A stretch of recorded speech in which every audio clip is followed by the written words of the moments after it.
right, so I turned this into 2 presentations, if you didn't notice that already. And a big reason for that was, one, because this program is actually something that I am not as much of an expert on as, I guess I should say there's a lot more to becoming an expert on this program than some of the other ones. So I think I personally need a little bit more time to wrap up and get the last part of it together. But then secondly, I think when I started putting this together, I ended up getting a little bit more into the theory than I had thought I was going to. And then talk with John, and he's always into extending things longer. So those 3 combinations kind of led to making this into 2 presentations. So we'll see how long this one goes. It might not take the full time. Anyway, so this program is Storm Sanitary Analysis. We're typically going to be using this for, the theory would be to replace, using HydroCAD for hydraulic, like pipe and inlet calcs. I guess we don't really use HydroCAD for inlet calcs, but this program could also theoretically replace our inlet spreadsheets that we use, like from WashDOT. So it has the capability to do a lot of, like a ton more hydraulic and inlet and pipe calcs than we've been doing with one program. So there's a lot of potential to it. And when I started looking at what John Davis had done with this program and I started getting into it, I was like really excited about it. But the more I've been using it, the more I've been realizing that it actually might not be any faster to use this program, because while it is really cool and there's some super cool stuff you can do, it still has its own tedious things like any old program. And you want to jump in? Yes, real quick. Did you remember to hit record on that? I think so. Okay. Sure. For the record, we are recording. For the record, we are recording. Now, what I've heard actually about recording is that it's not illegal to record if people aren't in the room. It's only if it's over the phone and they don't know. So I usually actually carry a recorder in my pocket just to...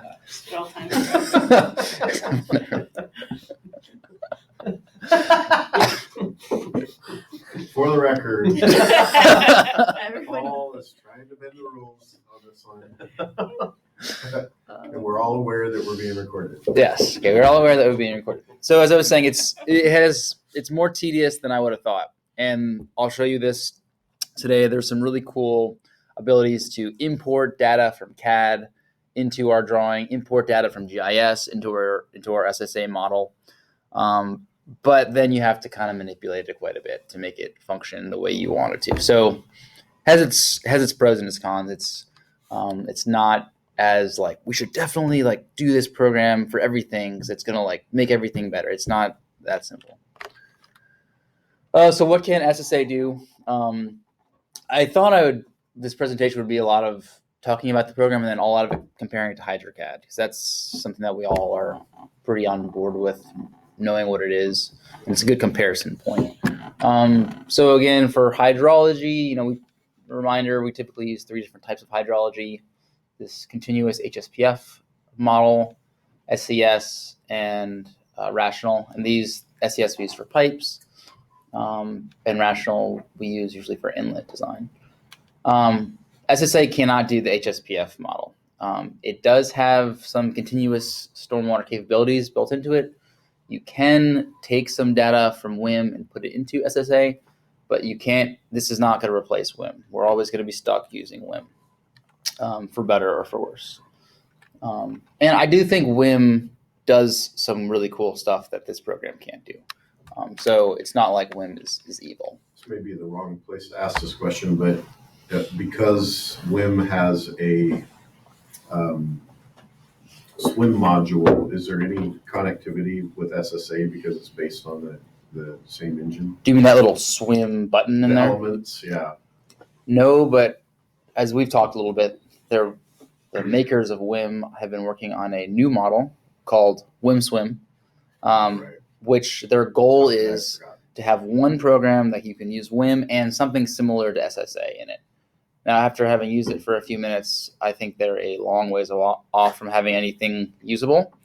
But if that program did exist, that would be something that we would be interested Yeah, in. and the idea there is you would still build this kind of swim-based model or SSA model. Then there's an element in WIM in the continuous model that you point the time series to, and then it'll run the continuous model through it and give you an output within the WIM base. But yeah, it's kind of cool. Although in reality, what we're really concerned with, and I think it's good to break it down, like what are we actually modeling for? Because on one level, we're trying to model how to like protect our streams and protect the fish. And that's really what we use WIM for. Like, how do you size a pond big enough, or size infiltration facilities big enough, or water quality facilities big enough to protect the fish? But when we're talking about pipes or inlets, we're talking about protecting people, like in houses and or roads, which so you kind of have two different goals. One, you're like almost sort of trying to break the system with a huge flow. And the other one, you're trying to like match existing theoretical forested hydrology and try to simulate that in a pond or in another stormwater facility.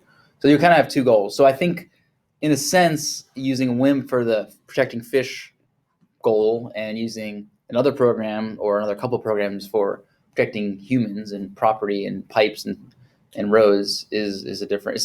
It makes sense to break those out, I think. So anyways, you can't replace WIM. From a hydraulics perspective, you can do pipes and inlet design, as I mentioned. And it actually has a much more sophisticated pipe hydraulic computation package than HydroCAD does. So I thought I'd throw these other HydroCAD ones in there just to show you the differences. So in reality, like from a hydrology perspective, at least from what we would use, they're actually pretty similar. SSA has a lot more options you can do, but it's not stuff that we're actually going to really be using. So it doesn't really affect us too much. All the really cool like continuous modeling built into SES, again, like it's a rare project that we're going to be using it. So it's not something that we should necessarily all get into just because of those rare projects. It's good to have at least one person with some capabilities, but I don't think everyone needs to be an expert on that. From a hydraulics perspective, though, I think some of the pipe benefits, especially this idea of trying to model our HGL lines, is going to be a really powerful tool to be able to use. And all that's kind of one of the things I'm going to talk about here for a little bit, because I think it's really important to understand like what exactly is an HGL line, why do we actually care about it, and why is it worth switching to SSA for it. Quick review of hydrology. I did this in the last HydroCAD presentation, but I wanted to review it one more time because this really is, if you're a stormwater engineer in the state of Washington, you really have to know this. This is like something to really dial into your brain. The difference between continuous and single event models. And I think it kind of became really clear to me, a good understanding of this is important, because if you talk to someone, they'll say SWIM does, or SSA does continuous modeling. But it's not quite the same as the way WIM does it. So the continuous modeling, the theory behind it at least, is that you have a storm event or many storm events that occur, and then it kind of has almost like a feedback loop or a dynamically linked system. So your basin characteristics, there's some initial assumptions that you put in. Your land use has a certain infiltration rate. Has a certain amount of water that's built into it. And then it produces some sort of runoff. And it produces some based on the rainfall and the basin characteristics. And then this data then goes back into your basin characteristics. So it's like this constantly adjusted, linked bit of information, which is a pretty darn sophisticated model. You hear some people talk about it and they get really excited about it. This is like totally, amazing compared to what we used to do. In the old style, there's a ton of initial assumptions that there's no way for them to kind of get worked out of the model. There's no sense in which that runoff then goes back in and adjusts your initial assumptions and then goes back in and adjusts your initial assumptions. So you're really dependent on those initial assumptions. Whereas in this continuous methodology that WIM uses, you kind of have this almost more water balanced approach. So anyways, this is something that we really need to make sure we understand really well as stormwater engineers, especially in the state of Washington. So why would someone use SSA? well, looking at it compared to HydroCAD, it's a lot more sophisticated. But I thought I would open these up really quick and show you the steep learning curve that is required in using SSA versus HydroCAD. So say I have some random basin and I want to figure out what the peak flow rate is from these, I have 4 acres, I have 7-minute time of concentration, and I have 85-minute curve number. So I thought I would just kind of start from scratch and show you guys. So I should be able to figure that out in about a minute, I will say, using HydroCAD. I'm just going to save a random one to my desktop. So in HydroCAD, you bring your subcatchment basin in. I think it was 4 acres, 85 curve number. 7-minute time concentration. I'm going to change this to SPUH. Make this my type 1A storm event, 3 inches. There you go, 1.49 CFS. Took me like 30 seconds or whatever, pretty quick. Now, in the storm sanitary analysis, there's a bunch more steps you have to do. Yeah, you can theoretically put one together pretty quick, but instead of 2 or 3 buttons, you're pushing like 7 or 8 buttons. So I have to first go into my project options. I have to set the hydrology method, and you can see there's a bunch more in this available than there are in TR50 or in HydroCAD. So I'm going to set this one to SPUH, set the time of concentration methods. There's different methodologies in here that you can select from. I have to come in my analysis option, change my start date. So there's all these little things that you have to kind of dial in. Put in a sub-basin. I need to have an outlet structure.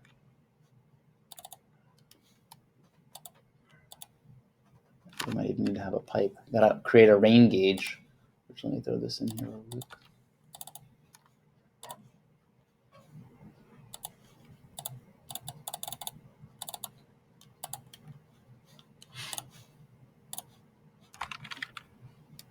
So it has some built-in rain gauges, which is pretty snazzy. 3 inches. So now you go in here, and it has a few more options. Instead of just area and curve number, now you have impervious percentage. So it almost is treating this as like 2 different 2 different subcatchments within each catch basin. I'm going to set this to 0. Set this to 85, I believe it was. Make this 7 minutes. I think this is going to work. Then I come up here and I have to run the model. And I screwed up. So basically not assigning rain gauge. So there's all these little things you have to do. Come up here, select the rain gauge. And across my fingers I get the same answer. Here we go, 1.48 CFS. So I had 1.49 in HydroCAD, pretty much the exact same thing. You can see, you have to adjust a bunch of things. So if you're just trying to do a quick calc, it's probably way faster to use HydroCAD. And again, I'm a little faster with HydroCAD than I am with this program. But it's kind of telling just by opening up. There's a bunch more things you have to do and a bunch more little steps you have to remember. So I did it a few times and I came up with that about 2 times slower, maybe a little bit, like 3 times slower actually. So the good and the bad with SSA, hydraulically sophisticated designs. I think this actually could improve our designs. And I was talking with John about this a little bit. On projects where we have a lot of pipes on our projects, and we have a pond and we have water quality facility, and we technically know that we set things at certain elevations so they're not going to overflow, but we don't really know how the water is going to move through there. So this model gives us the ability to actually test where water is going to flow through our pipes, even if we don't use the inlet calcs, inlet design part of this, running that through our pond and actually seeing how is it going to go through our overflow structure. How is it going to back up into our pipe system? I think can be really valuable for our designs. So I think that's probably the main that and this next line are the main two reasons that I think it's really good to learn this program. There's also the second reason is there's a ton of import tools for CAD. So we build all of our stuff in pipe networks, which is really good for SSA. I'll show you, you can literally just take your pipe network and import it. And for certain types of designs, it's really seamless and fast. For other types of designs, you have to make a lot of adjustments after you put it in. It's not dynamically linked. So if you change your pipe network, you have to re-import it into AutoCAD, into SSA. So, if we do this a 30% design and we set it all up in SSA and then we change a bunch of stuff in CAD, you might actually have to almost restart the import process. So there's a lot of kind of like figuring out how far you want to go in each program before you make those decisions. Is there availability to make small tweaks in SSA? Yes, you can definitely do that. You can make big tweaks if you want it as well. Multi-pond analysis. Apparently we had another project not that long ago, Thomas Wetland, I think, that had 2 ponds. And this program has the ability to model that hydraulically, whereas HydroCAD doesn't. So you can water can back up in one and then push back into the other. As I mentioned, inlet calcs are kind of a blessing and a curse in this program. After playing around with it a bit, I'm pretty sure that you could make a case that doing it in this program is actually not a benefit. But, Because you'd have to make individual basins for each one. You do. As opposed to just putting it in the spreadsheet. You might be able to assign a flow rate rather than actually drawing the basin and putting in the, land use type and curve number. I think you can just do a direct flow. You can do a direct flow. So you could kind of skip that part of it. You know your flow rates. But then you have to come up with your flow rates. Yeah, I which is guess, gonna be yeah. based on your basin, so it's. Right. That's true. I don't think the basin part is the really annoying part. I think the really annoying part would be, as we kind of are moving these around a lot. Well, I guess that would be either way if you're in Excel or if you're doing it in Excel or not. But I don't know. It seems, just to me playing around with it seems like there's things that can go wrong really easily.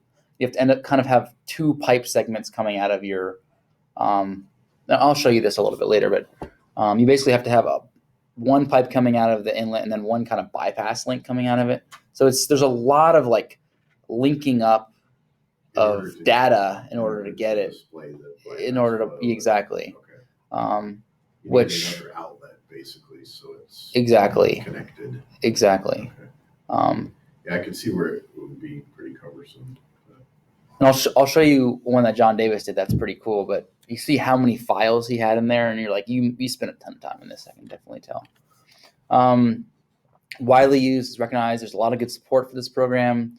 It's fully supported by AutoCAD, so a lot of Autodesk tutorials and stuff, which is really nice. You can still do that kind of single event pond design. I mean, basically, there's every feature that you could do in HydroCAD, which is nice.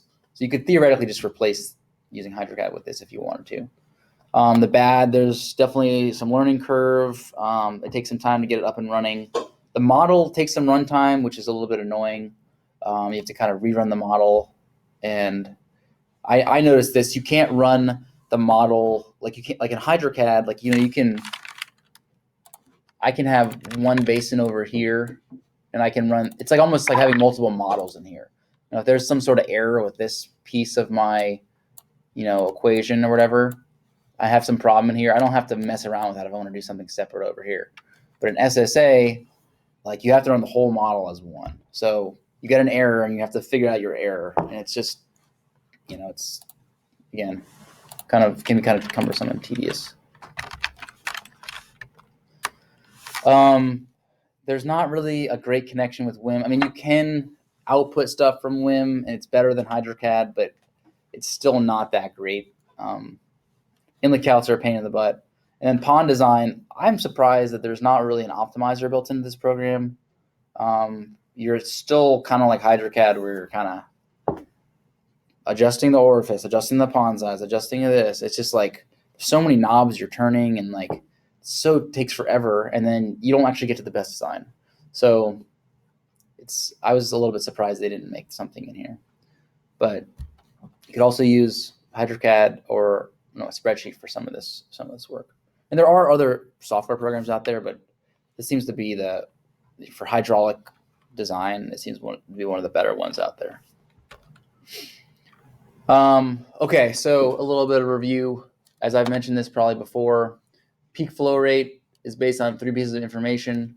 Pipe capacity based on 3 pieces of information.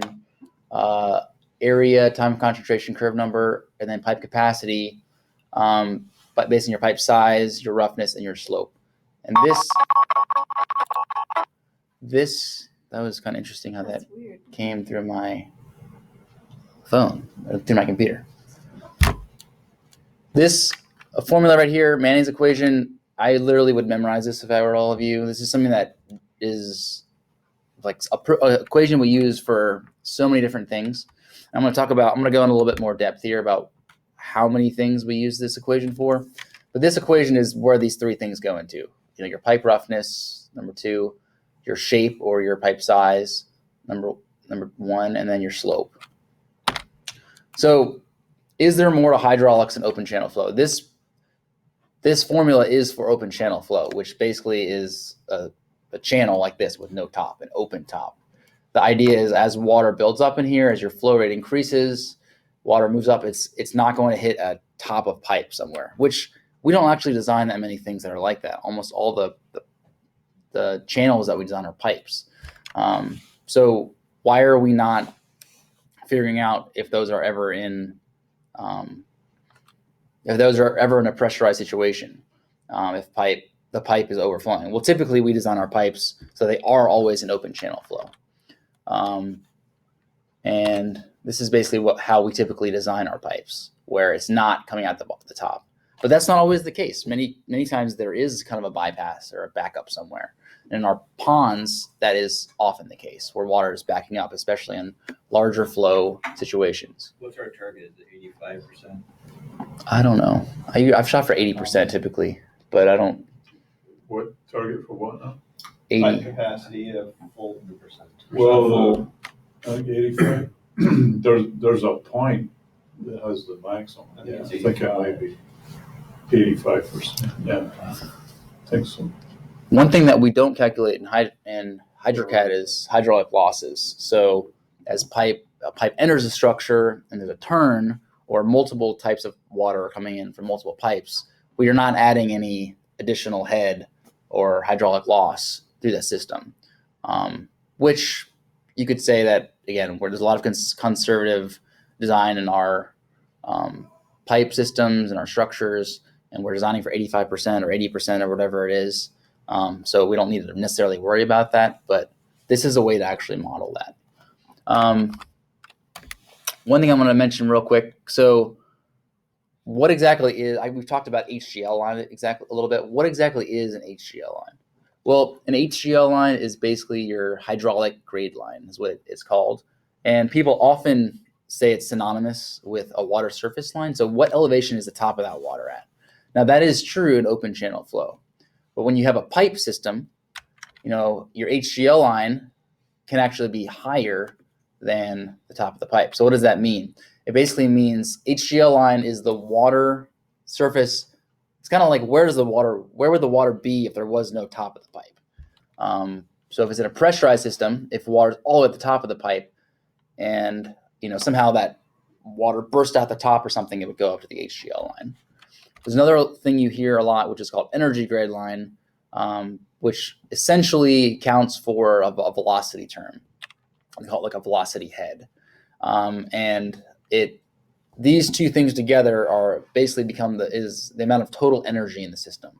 So, energy is either potential or kinetic energy. And potential energy is basically like the height of something. So think of like a roller coaster.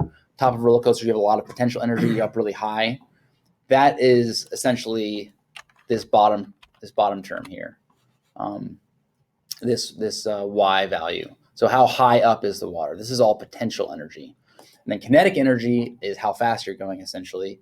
So as you're getting down to the bottom of the roller coaster, all that energy is converted to kinetic energy, and you still have the same roughly amount of energy. So what energy grade line, difference between energy grade line and hydraulic grade line is the difference in that kinetic energy. So what it's saying is there's additional energy based on how fast this water is moving that's not accounted for in the HGL line. So say this water somehow went and hit a brick wall. If it hit a brick wall, then it would stop and there would be no kinetic energy and the water would go up to the HGL line, and the energy grade line would become the same thing. So again, this difference here is based on the velocity of water. So think about it as water is moving really, really fast, gets really thin and low. As it kind of slows down, it gets higher. And that's basically showing the difference between those two things. Does that make sense, everybody? Okay, so what if the pipe is full?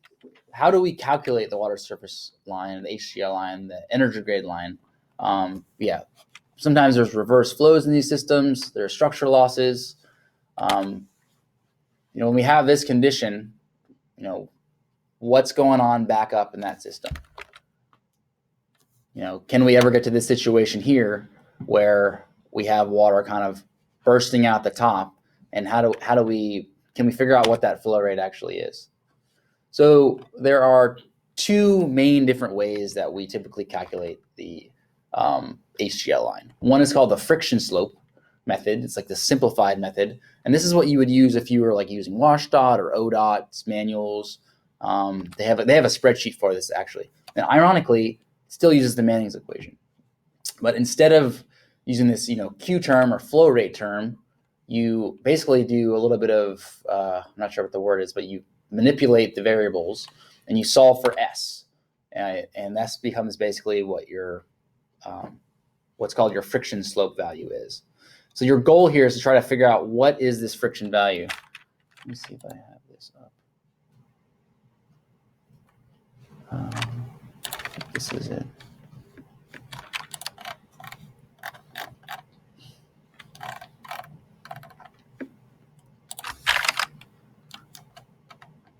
Put too many things in this folder. Here we go.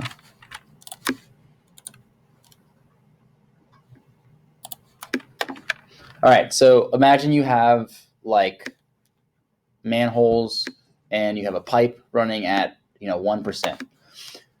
Now, if water is an open channel flow, it's going to be running like below the pipe right here. But if we're trying to solve for our friction slope, basically what we do for our friction slope is we assume a downstream inlet elevation, and say this is our outfall. Water is actually like coming out of our pipe, like in that picture, like in this picture. We know that it's going to be roughly right here. So what we do is we use that formula that we have. We have our flow rate, we have our friction value, we have our pipe area, and we basically solve for S, so for our slope. So say our slope is like 1.2%, which is steeper than our pipe slope. That's essentially what we do. We're coming up here, and this is going to set our hydraulic grade line. However, there are also additional losses that you're going to have in your structure. So in reality, it might come up here, and then it might bump up a little bit. And then you might run back at that slope. And then same thing at this structure. And then you might run back at that slope. And this kind of is all well and good when it looks like, if our ground surface is all the way up here, we're probably fine.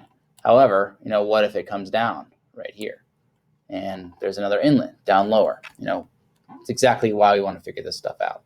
Like East 2. Yeah.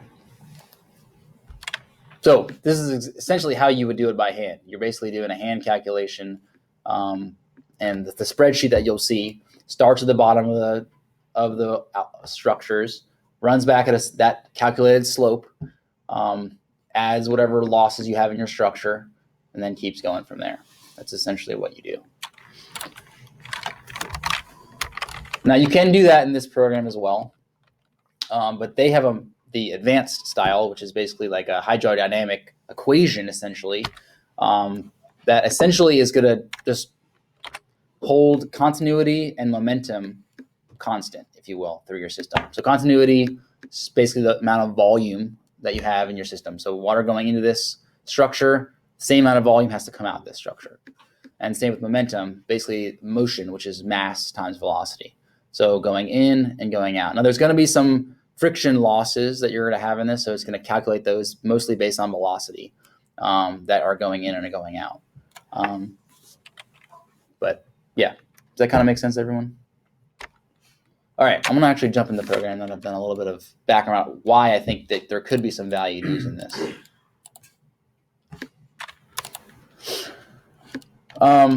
So as I was showing you before, there are a bunch of different stuff that you can add in this program, as you can see. But I just wanted to briefly touch on kind of the main ones. Rain gauge up here, you have to add one of these. You don't necessarily have to show it on your structure. You can also, as Jeff was showing, you can actually have, I think you have to do it in a junction. When I think about it. You can have external inflow. You can have basically like set some sort of constant flow rate coming in your structure, a base flow essentially, separate from these rain gauges. Junctions are going to be like your main bread and butter. They're going to be connecting all your pipes and everything. You have to have some sort of outfall in your structure as well, for whatever reason. Flow diversion. This is, I'm not 100% sure what this one is. I haven't really used it. Inlets, pretty self-explanatory. Good and bad of inlets. When they're in your model, they typically require you to put information for them. So sometimes it might be better off just leaving all your inlets as junctions. You can kind of right-click and convert between different structures as well, which is pretty handy. You have your kind of storage nodes, pond nodes. You can add pumps, orifices, and weirs. Oddly, the orifices and weirs actually you have to connect between structures. So you're going to have one orifice connection between this. You're going to have a weir connection between this as well. And you're like, oh my gosh, this is annoying. They're right on top of each other. There's some really kind of tedious things about this program. However, you can actually look at all the stuff in your little table and plan view on the side. If you double click on any of these, so say for example I double click on orifices, it'll bring up all the orifices in the structure. There's only one right here. I only have one linked. This is actually a really nice way to basically draw, and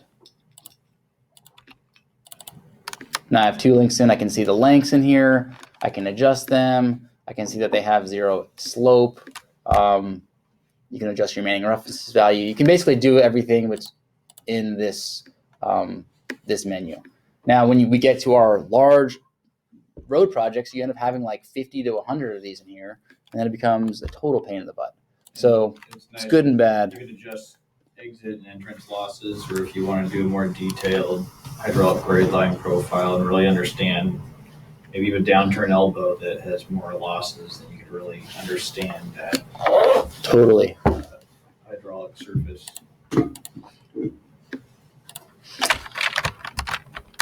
All right, so let me talk about the hydrology a little bit. So in this project options menu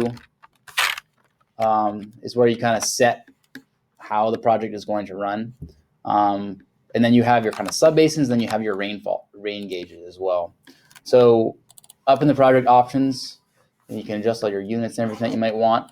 But then, as I mentioned before, you can run EPA Swim is kind of the built-in hydrology package, if you will. You can do continuous modeling. It's really the most sophisticated option. I am not super familiar with it. We don't really have a reason to get good at it, but it is something that is available if you ever want to learn something new. We typically use Santa Barbara or TR55. Those are the two that we would use. And I guess you theoretically could use rational method if you wanted to. And there's some other methods in here as well. So again, there's a lot of options in here. I don't actually know what a lot of these other ones are for time concentration. We typically use TR55. You could also use user defined if you wanted to. With the last code update, are we still pointed to Santa Barbara? Do you know, John? As far as I know. Yeah. I think you have the option. Yeah, I don't know that we can get too crazy with it. There might be better ones, but You know, if it's more conservative, we could argue it, but I'd be a little bit careful, you know. Totally. Going with something we No, yeah, I also would totally agree with that. This hydraulic routing method, I'll talk about this a little bit later, but this actually really matters in terms of the model. So I was talking about those friction slopes, steady flow. These two are ones you should use if you don't have any pumps or pressurized flow. When the second you get into pressurized flow, switching to this hydrodynamic is really crucial. Your model might not work, and you're like, why is this not working? This doesn't make any sense. A lot of times it's because it's just using simpler equations in these two models. So when you have kind of an oddball thing going on, or you have pressurized flow, you pretty much need to run that. And then, as I mentioned, you can build your little basin areas. You can draw these in. Sometimes I just get lazy. I hit escape by accident. Sometimes I get lazy and I just do that instead of actually like drawing this whole shape. This shape thing is actually pretty snazzy. It has some sort of units in the background, and it'll actually figure out your area for you, which is really nice. However, you can, if you want to go in and change that to whatever, you can do that as well. And then if you ever come back and want to do your area, you can do recompute area, and it'll recalculate it for you.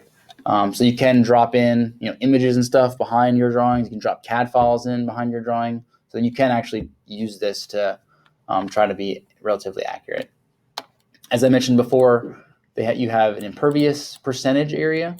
So it's basically looking at your pervious curve number and your impervious curve number and figuring out what percentage and what is your weighted curve number.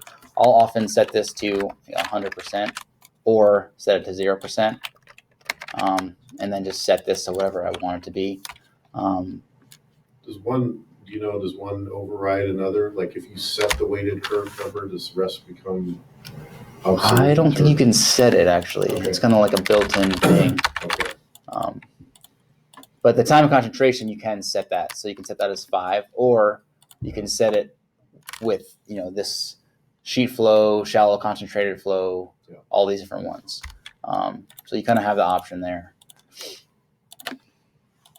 And then rainfall gauge, you can put multiple rainfalls in. You can see I have 1, 2, 3 in here right now. This one, who knows how they set this up, but there's all these different buttons you have to click. But essentially, I almost end up hitting time series. I already have defined that one time series from before. But say I wanted to put a different storm event in. First, I have to go in here. I can put in my own unique information if I want, but you end up usually hitting Rainfall Designer. Or actually, I think you should probably add another one. Rainfall Designer. And then luckily it has some of our built-in values. So we can set our 25, 50, whatever it is. I'd actually look in our stormwater manual to make sure you get these right, because they're not exactly the same typically all over the county. So when you say a rain gauge, that's, you're talking here about a hypothetical rain gauge where we just get the depths from the isopluvials. It's kind of misleading, really. It's not a rain gauge. It's a synthetic hydrograph. That's what it means. But you could also plug in a real rain gauge. You could, Okay. if you wanted to. We actually did that for like in our landfill where we actually got actual rain data and ran it over 3 or 4 days of big storms for the year. So it was somewhat of a continuous model just for a really short period. Yeah. But like I mentioned before, HydroCAD, it's really handy to kind of see these values and grab them. You can do that as well here.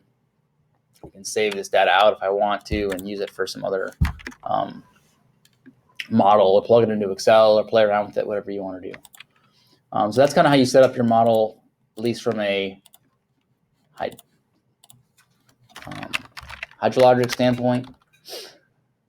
And then I want to jump into this cool little example from CAD. I'm just going to show you some of the cool features that you can do from bringing in data. So I have.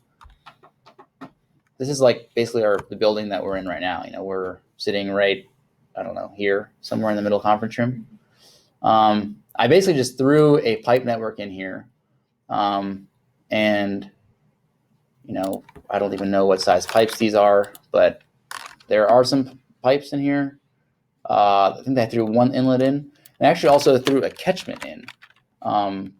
And the way you add catchments, if you haven't done this before, under Analyze, you're capable of doing catchment areas from surface, and I had to put a surface in here.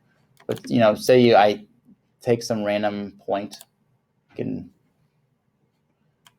not only can I, and you might not notice this, but not only can you put a catchment that'll kind of be generated from your surface, but you can actually connect it to a particular pipe structure.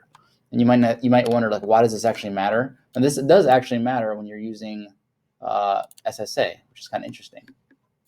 I'll show you this here in a second. I don't know if that works. It does. This surface that I have in here is really crappy, so it doesn't actually work that well. But I did get one to work over here. So anyways, I did make a catchment over here that's connected to this specific structure. So what I'm going to do is I'm literally going to click on this, click anywhere on the pipe network, and then click this button here, Edit and Storm Sanitary Analysis. And what that's going to do is, when I go back to Storm Sanitary Analysis, it's going to start a new project, and it's going to bring in all those pipes, and it should bring in that catchment. We'll see what happens. And it also is going to bring in it'll bring in a CAD drawing in the background of the folder. It'll show up right here. And this is another way you can do it manually if you want.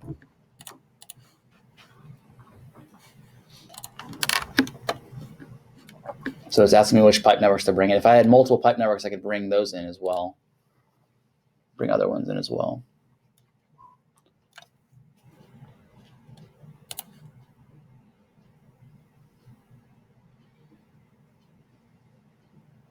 There you go.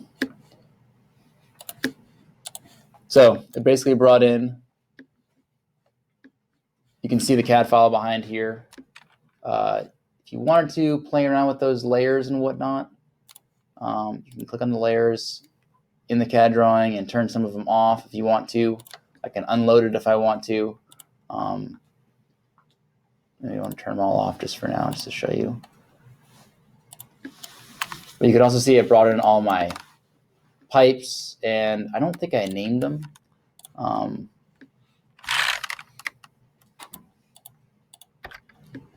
think these are probably just the default structure types, but it actually did bring in my subcatchment. Interestingly enough, it brought it in with the area that I had drawn in, but it didn't give me a shape at all, which is kind of interesting. So for whatever reason, when you import that way, it doesn't bring in any shapes, which I think is okay. But I think having the shapes in there is actually really nice because you can kind of visualize your project a lot better. Have you opened any of the big files? Is there a lot of lag on those? Not that much lag. It's pretty quick actually. So yeah, it's pretty good, I think. You can also, there's a bunch of other ways to import, but I think that's like if you're just doing something really quick, I think that's something that's a really cool thing to do. So now that I have this project, I can come in here, set my set this up. I'll show you this. Well, I'll show you what happens when I don't have it as hydrodynamic, just to show you.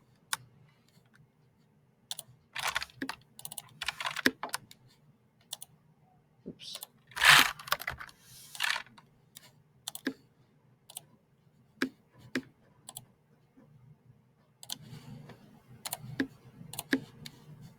And so you can click on each of these individually and set their rain gauge, or you can actually do it in the analysis options. You can just tell it, instead of using a sign rain gauge for each one, you can tell it to use this specific rain gauge for each of them. You can actually have multiple storm analysis as well if you really want to run multiple at the same time. So this should work. Cross my fingers. It did not. Simulation period. I don't know why you have to do that. This is another thing you had to do in HEC-RAS too. So you should just tell it to start yesterday. Oops, something else.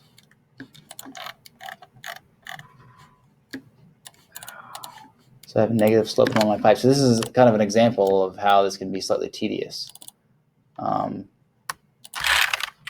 Actually, I'll see if I can pull up here. So if I just right click on a pipe here at the bottom, I can go to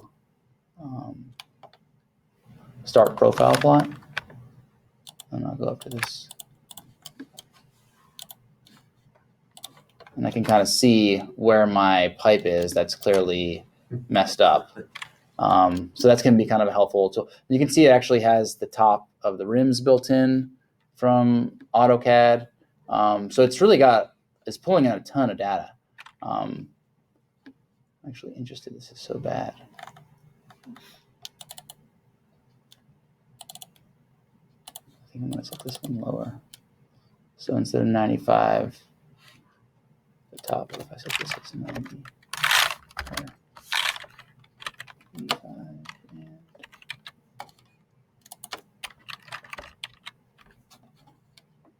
I'm not sure if I did something good or bad.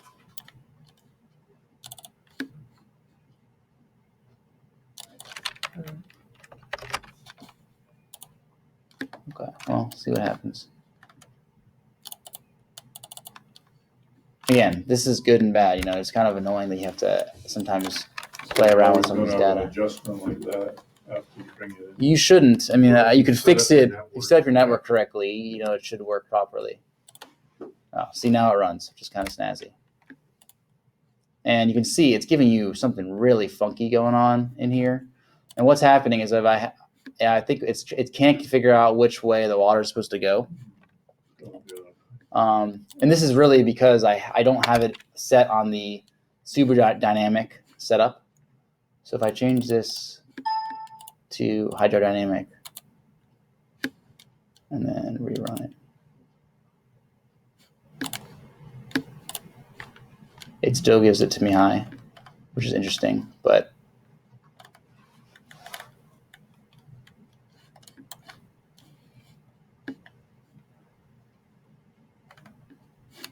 So that one lateral length is odd. You're not seeing the profile of that length. Could you just delete that other side pipe for simplicity? One on the left. yeah, I could. It shouldn't matter though. Peak 4.25.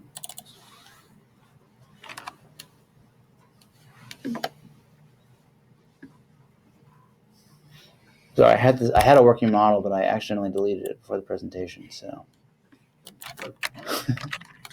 classic.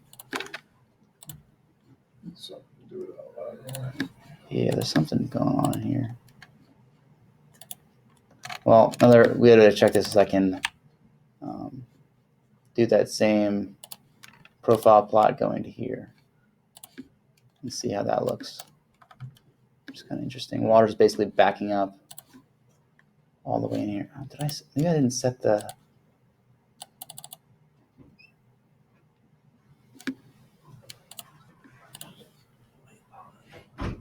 Doesn't make sense. Let's set.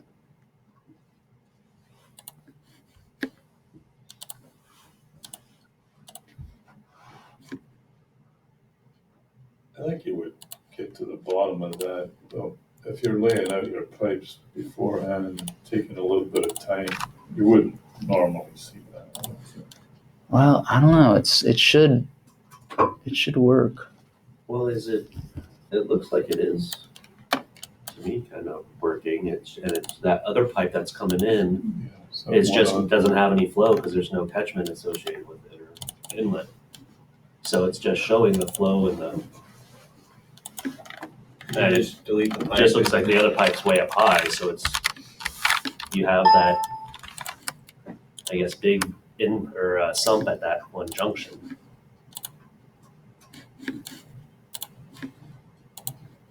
But it looks like It's kind of odd to me though, because look, it's like it should just go down here, Like why is it backing all the way up? Do you have Or maybe this is backing up all the yeah, way I think here. it's because of that one. You don't have like an initial water surface assigned to a manhole or something weird, do you? Well, because I put this slope so low here. Maybe that's why it is.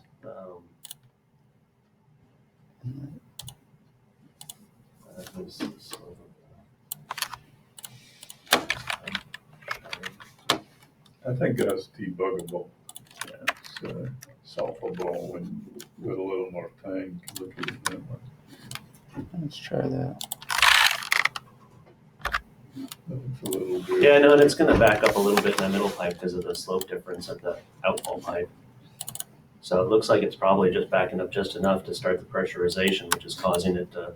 It's weird though. I have so little amount of water flowing in this thing.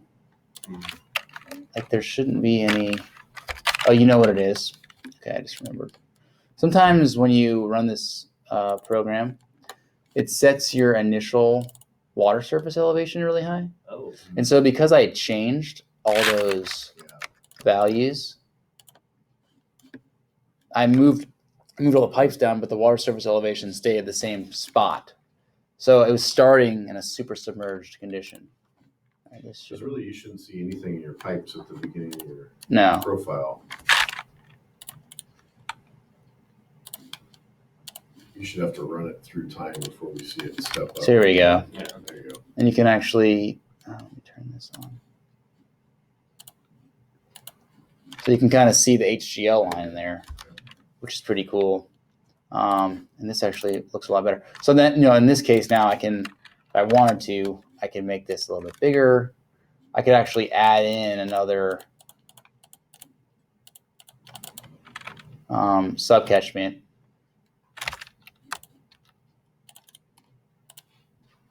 If I wanted to.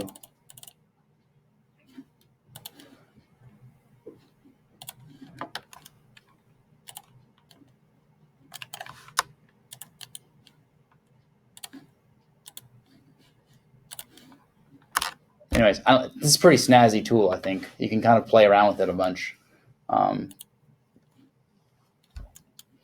So on that same vein of bringing in drawings like this, let me see next. So the hydraulics, you guys have to see firsthand, like what happens when it's plugged flow. So let me jack those numbers up a little bit.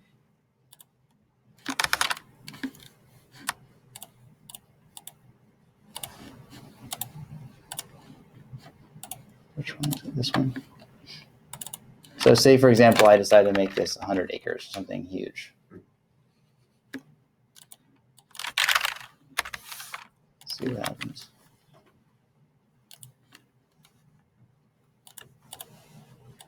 You can see it's backing up. But the really nice thing is it tells you, this structure is backing up. These are red. If I click on this pipe, it tells you it's surcharged. It tells you the time, the total time it's surcharged. So there's some pretty snazzy things that are kind of indicators of what you should kind of be looking for. As I mentioned before, setting this hydrodynamic thing is really crucial. Actually, now I want to see if I.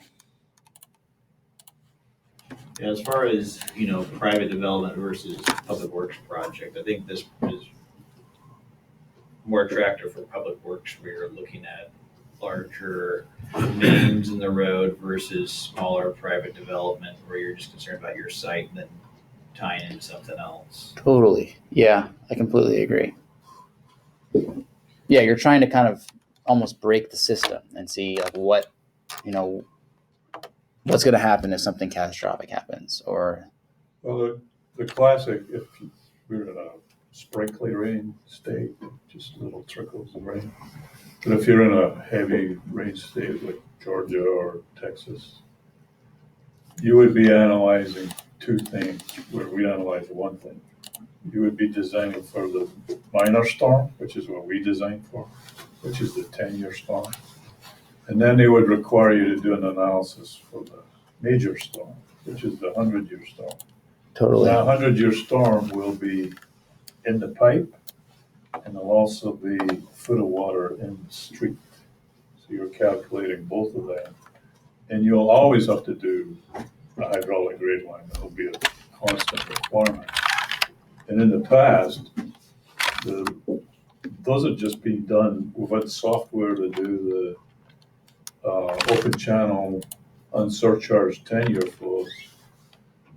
But I've always had to do those by hand, and it's a real pain in the neck to do hydraulic grade line with all your manhole losses and all the rest by hand, and then calculate the flow in the street. So thinking back to those other places, this is really valuable for that. Like you say, the other thing, so the impressive thing for me is the hydraulic analysis power of the thing. There's no way you could ever design Thomas Welland with the stormwater manual, for instance. It just does not even talk about issues like that with an extremely flat area that's already flooding. So you needed the hydraulic grade line, a good calculation, and that is an area where you've got a pond. The downstream pond has a very large area coming into it. And so at the start of the storm, the downstream pond will flow uphill to the upstream pond. And during the storm, it will reverse and flow the other way. And there's no way you can calculate an accurate, remember the upstream area is flooded. There's no way you can calculate it accurately unless you can pick up that backflow Totally. from the interconnected ponds. So the hydraulic power is tremendous. You don't always need it, but sometimes you do. And the hydrologic grade line, we can do that. We can calculate that anywhere, but it's always been hand calculations to kind of get it right. You can have oddball things going on too, like a hydraulic jump inside a pipe. So the power of the thing is very, very impressive. We only use kind of those extreme things on a rare occasion, but that's very impressive. One other thing I thought was interesting was I was kind of like trying to imagine a scenario which would be really useful. I was like, imagine that like Skip came along and decided they wanted to stick like a detention or infiltration vault in this area, but it has the potential of backing up the main line. That's a great point. So I kind of made a little simulated idea of this, and I want to kind of see how it works. Right. I think that's a great point. I think the fact that we're moving into putting water in the soil rather than just down here in the pipes, we're in a new area where we're going to have to really figure out, my caps are good, but say we, instead of 6 inches an hour, we only get 3 inches an hour actually. What's that going to do to our whole public system upstream of that? I think that has upped the ante on our designs to where we almost have to consider our designs like those folks in Texas now. What happens if something in the caps is just a little off? And this program will assess it for you. So I basically just like drew in a couple extra structures.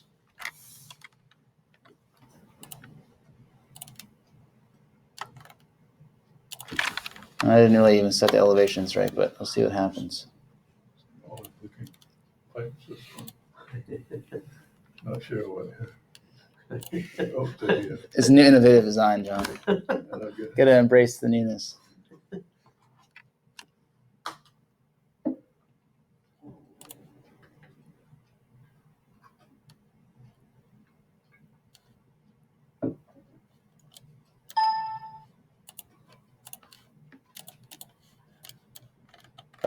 So yeah, I have my weird design in here. I can actually come in here and convert this to a storage node. This would be how I would do like a pipe structure essentially, or some sort of detention facility. So I can, this is all based on like curve data, which is, good and bad, I guess. Makes some really crazy shapes. But say I want to put like a big underground pipe in, 60 inches. You can put stone base in the bottom. I don't know, it's 500 feet. I'm not totally sure what this little dot here is. 0.5. I'm going to take that out so you can kind of adjust things as you want. I'm just changing this. Who knows? There you go. Again, I did a new project, so I have to come in here and change those couple of things again.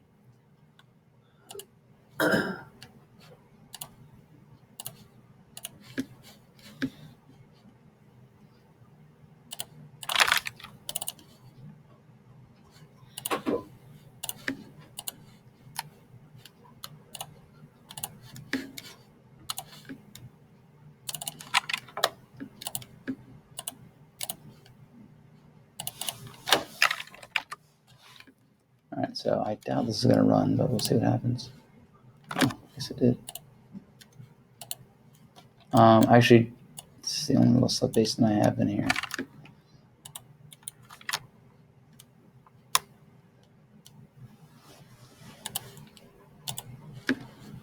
Let's see what this looks like. Oh, that's kind of funky. So this is what happens to your hydraulic grade line when it's connected to a really low spot like that.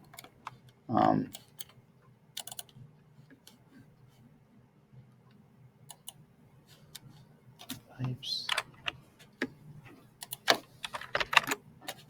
80.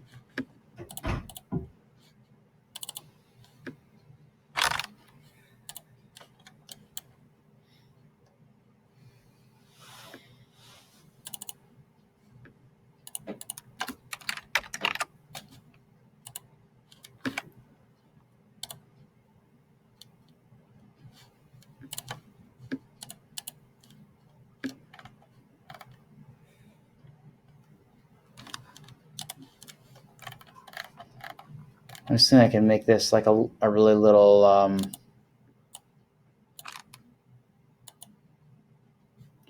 could make this like an overflow like a really little orifice size, like a. And I think the way you do this is you can convert this to an orifice, and then you can set it at like a 1-inch diameter.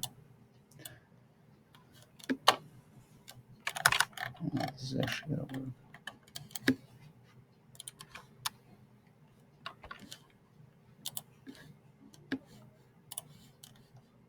Do you need a diversion at the upstream junction? So it should just hydraulically, it should just keep going. You know, like if I have this as an elevated structure, if that makes sense.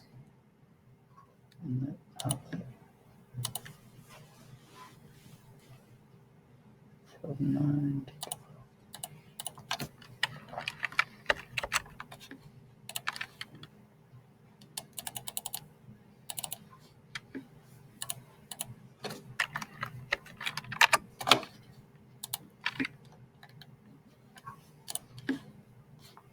This must be that pipe down there. It's 79.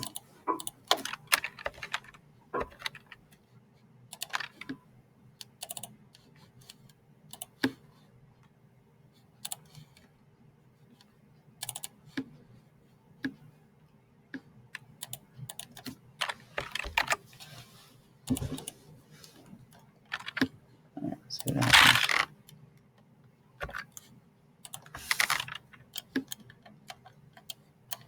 I guess I don't really have any water coming in.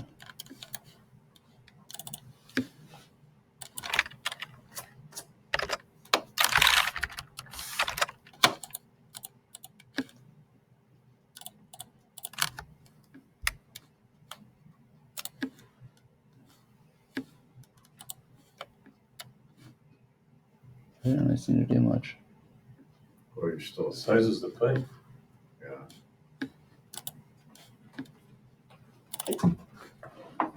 Peak flow analysis.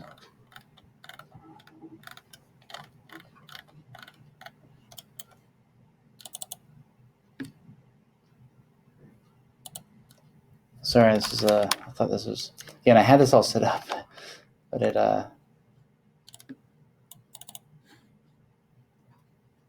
20 acres. Something like What's the first number now? very low. 98.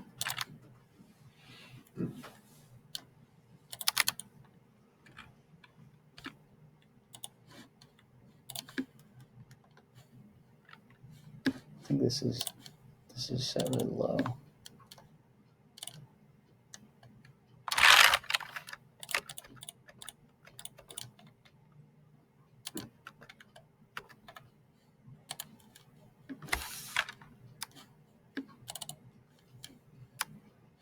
From 5 to 2.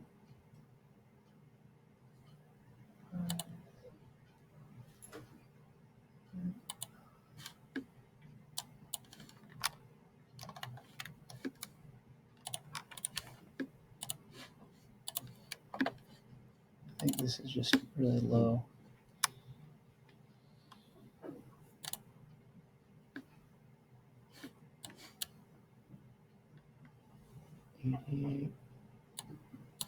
Let's bring this down. 95.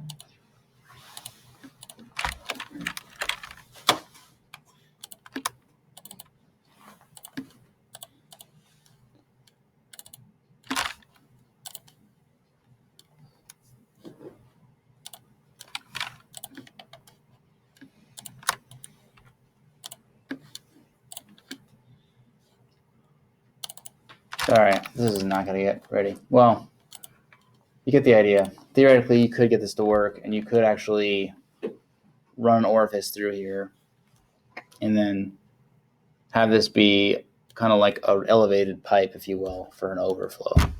So you can do the things. It can be you do done. in HydroCAD. It's unfortunately not working right now. But the idea would be like you could see, as water runs through here and backs up, say a large storm runs through, like how far does it back up?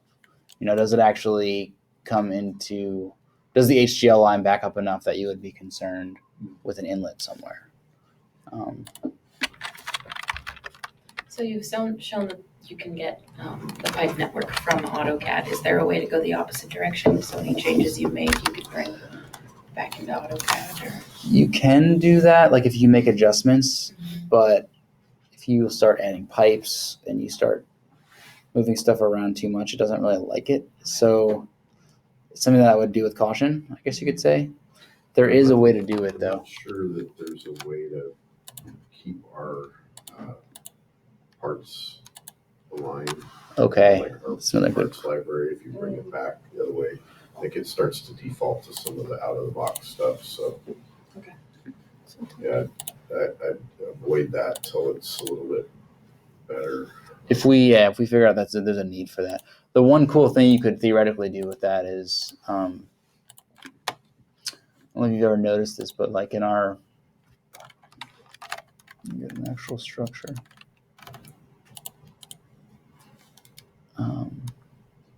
In our structure properties, typically there is data in here for hydraulic grade line and energy grade line and all this stuff. And I've seen like examples where people take their data from pipe network, import it into SSA, export it back out, and then all this data is populated. Not that you actually need that for anything, but if we had to show it on our profiles, then it might actually be worth I think there's a studying. way when you bring it back in to tell it to not override the parts and stuff. Okay. So you have some control over that. I don't think we have a need for that really, but it is something to do. One more cool thing I wanted to show you from here. There's a ability in SSA. Actually, this bottom was the one I want. You can see there's two couple poly lines that I drew in here. These are just kind of some random basin areas that I made. There's a way to import from GIS, which is pretty snazzy. So someone like Ken, who used to do all of his subbasins in GIS, would be very happy with this. You could also take data from CAD and you can export it with this command map export as a shapefile. So, for example, by typing that in, there's a bunch of different ways you can export. This is what we'd want as your shapefile. And then basically come in, I'm going to click polygon here, select manual. I'm going to collect this guy and this one. Data, I'm just going to bring all the data in. This is all the data you'd want. You need to bring in some information. And then under options is an important button to hit. Treat polygons as polygons. If you don't click that, it does not work. So It doesn't actually create the area polygon otherwise. It just makes a line. okay. So I'm guessing you could export out to GIS with the same method. But then once I come in here, you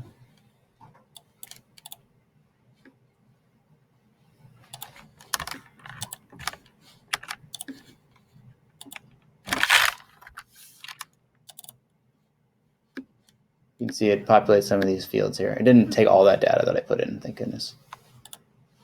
And then there they are, which is pretty snazzy. So there's that way to export. Another way to export, which I really like, is using, because occasionally when you try to do this edit and storm sanitary analysis, you have some issues doing that way. You can also do this thing. Basically, you can bring it in as a parcel. A parcel is another type of Civil 3D object that we rarely use, but it's something that could be useful in this case. And basically, it's something that people use for like making subdivisions. It's more of like a survey tool. But under your output options, there's this button, export to land XML. This is just a way to transfer data into and out of AutoCAD. This allows you to basically bring in a ton of different data, everything from alignments to surfaces to point groups, all this different stuff.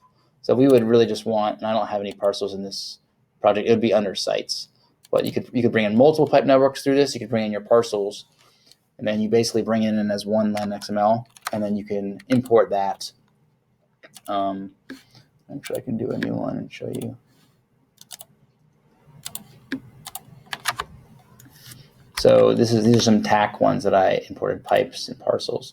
Annoying thing about this is you can only do this one time. So you can't like import and then, oh, I brought in my pipes, I want to bring in my parcels later. You can't append to it. It just brings it in one time. At least this is as far as I know. I don't know if there's another way to figure that out, but so I can do pipes and parcels, and then it brings all my, these are parcels that I built in. This is actually the TAC program project. Brings all the pipes and all this stuff in here. So this would be a really fast way to import a large project. And is that what you're doing in your next presentation? Yeah, that's what I'll do the next one on, which hopefully will be more fluid. The other thing, I don't know if you've used it yet, Paul, but you can have Civil 3D create your catchments for you if you have decent topo. Yeah. You can set the elevation that it, ponds water at to develop some of those. It's just math, so yeah, it's as good as the data you give it. But just know that might help you figure out some things if you're kind of in a stuck area. You can't really tell what the catchment is. Yeah, totally. You could just bring all of those over if you had a general need to take a look at something on a grand scale. Yeah, you're right. Paul, I don't know if Jess and Stephanie have seen how you can step through in time through your profile view as it's going through. Oh yeah, it's a good idea.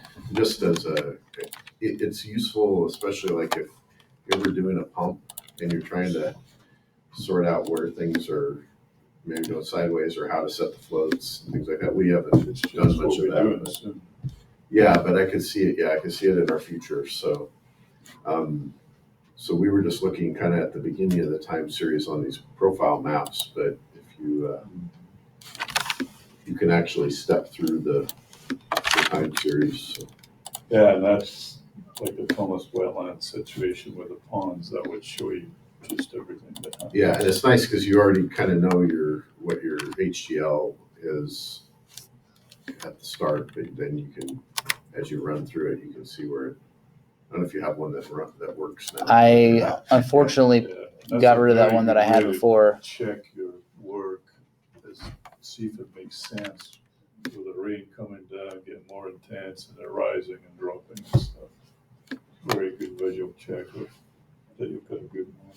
Yeah, because the model will get squirrely if you goofed it up somewhere. You probably do it on this one. Yeah. When the model's returning the HDL, is it returning the peak one that happened during the storm? Yeah, it should be the Yeah, max for that. but And you'll that see it. simulation will show you all of them. That's Yeah. what Ken's saying is useful. Rather than follow the HDL. Let's see if this one. Thought there was something wrong with this.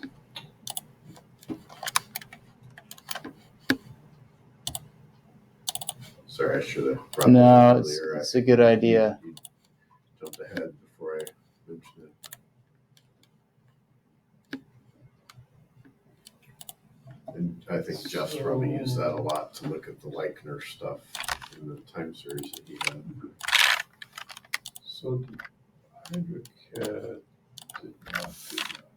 So one of the things, I know you guys are it seems like everybody's fond of saying HydroCAD will not do some of that dynamic routing. And I would beg to differ that, although I don't want to throw that out too much because I think we should be using SSA and I want us to be in this direction, but do know that you can use the pond node in HydroCAD if you stay away from things like reaches.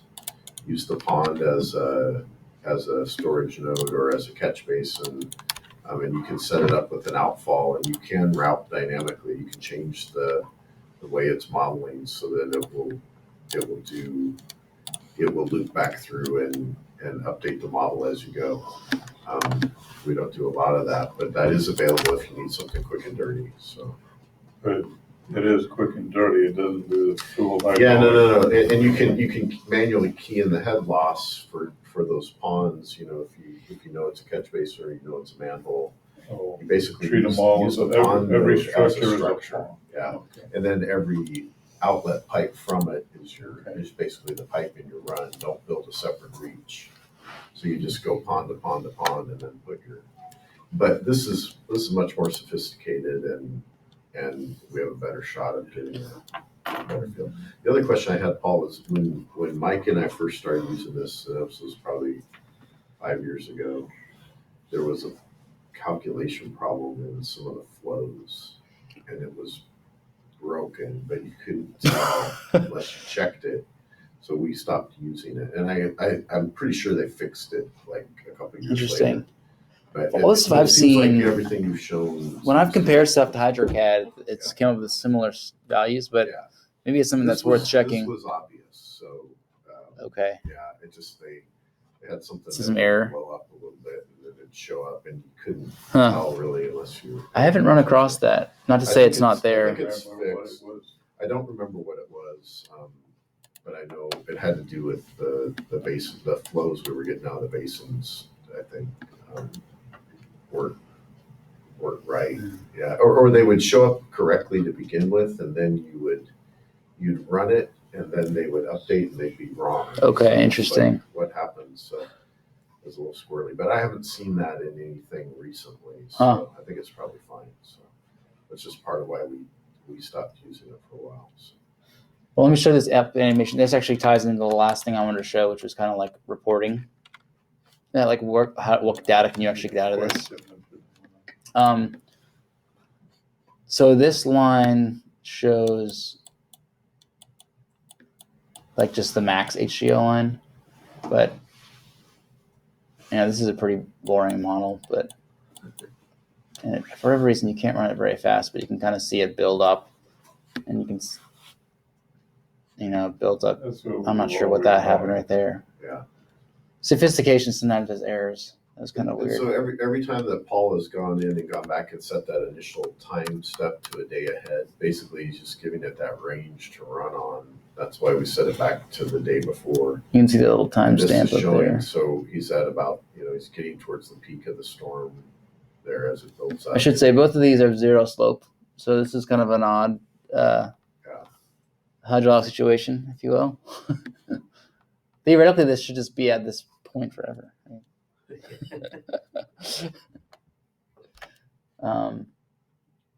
Anyways, that's something that's kind of cool you can do. You end up kind of dragging it a lot. You can also record it, which is kind of cool. I don't know what you would use that for. Maybe a presentation or something.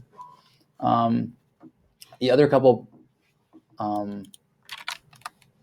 things that I thought were pretty cool in the presentation mode, if you go to output, you can do profile plot. Actually, that was what I've been doing. If you go to time series plot, here it is. This is basically where you can see graphical information of all your data. So at each junction, it'll kind of show you what the depth is, and it's all kind of running by a time series. It's pretty helpful. It's pretty cool looking. You can see if your model's blowing up at one junction. You see those oscillations start to get really weird, and maybe you don't have something set quite right. Totally. Yeah. If you have a pond, you can check, which I don't have one, but you can check the volume at a certain time level. But just like what would we use for our reporting? If you just double click on this and go to report, this will give you like an Excel doc of all your junctions and kind of a, let's say, relatively easy to use. And I don't know what I just did there.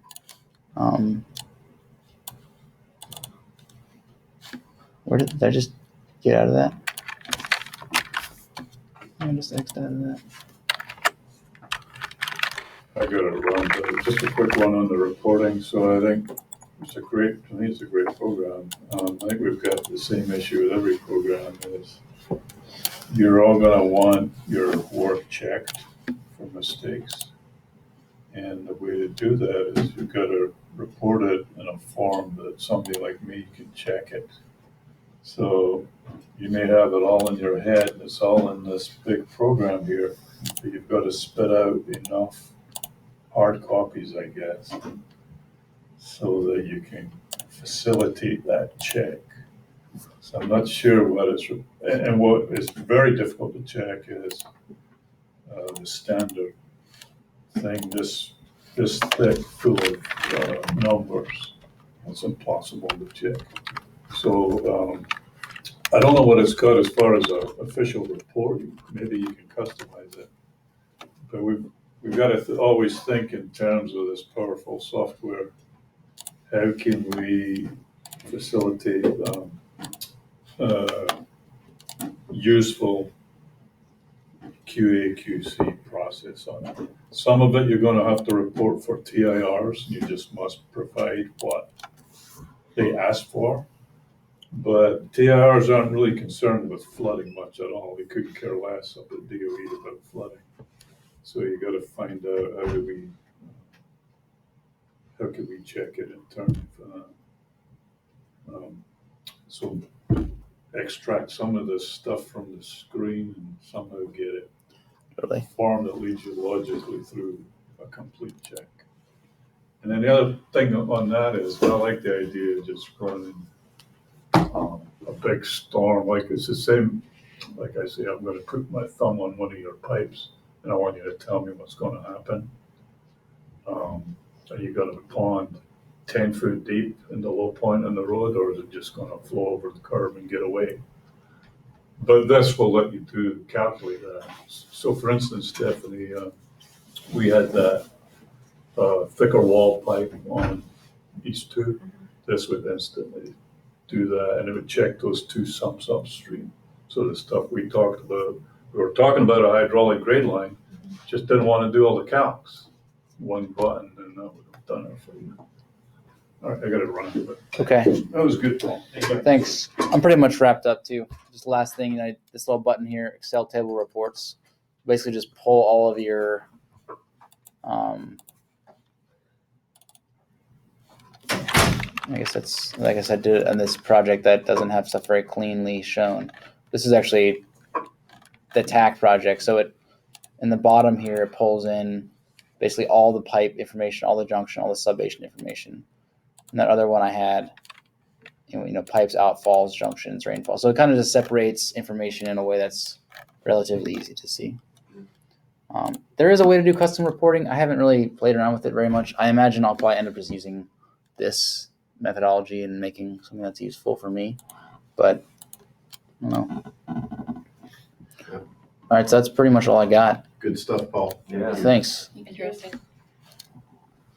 Any last questions in your last few minutes, or go get a coffee break?